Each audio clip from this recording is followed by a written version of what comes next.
அனைவருக்கும் வணக்கம். ஜெய் ஸ்ரீராம். நாளைக்கு ஒரு சிறப்பான நாள். புரட்டாசி 4, ஆங்கிலம் 21, மகாலயபட்ச அமாவாசை.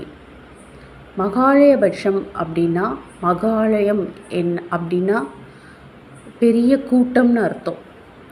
அதாவது யமதர்மராஜா கிட்ட பர்மிஷன் வாங்கிட்டு நம்ம பித்ருக்கள் சூரிய கதிர்கள் மூலயமா பூமிக்கு வராங்கன்னு அர்த்தம். பௌர்ணமி அடுத்தது பிரதமையிலிருந்து அமாவாசை வரைக்கும் 15 நாட்களும் இந்த புரட்டாசி மாதம் மகாலயபட்ச அமாவாசைன்னு சொல்கிறாங்க.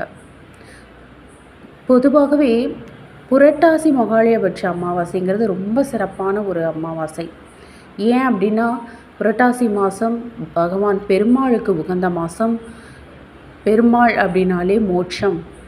அப்போது இந்த 15 நாள் இந்த மகாலயபட்ச அமாவாசைக்கு நாளைக்கு நீங்கள் உங்கள் முன்னோர்களை நினச்சி திதி கொடுத்து அவங்களுக்கு பிடிச்ச உணவுகளெல்லாம் சமைத்து படைத்து அவங்கள மனதார பிரார்த்தனை செஞ்சீங்கன்னா, நீங்கள் வாழ்க்கையில் எவ்வளோ கஷ்டப்பட்டுட்டு இருந்தாலும் சரி, நிச்சயமாக ஒரு விமோச்சனம் கிடைக்கும்.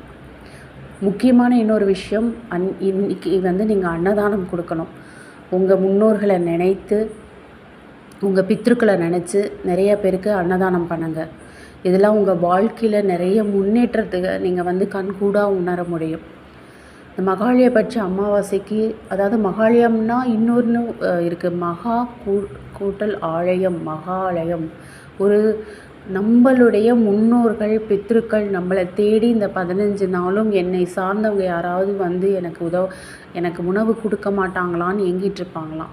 ஸோ நாளைக்கு நீங்கள் செய்யக்கூடிய தான தர்மங்களும் உங்கள் பித்ருக்களை நினச்சி நீங்கள் செய்கிற வழிபாடுகளும் உங்களுடைய குழந்தைகள், உங்களுடைய வம்சங்கள் மிகப்பெரிய ஒரு நல்ல மாற்றத்தையும் முன்னேற்றத்தையும் அடைய முடியும். நன்றி. ஜெய் ஸ்ரீராம்.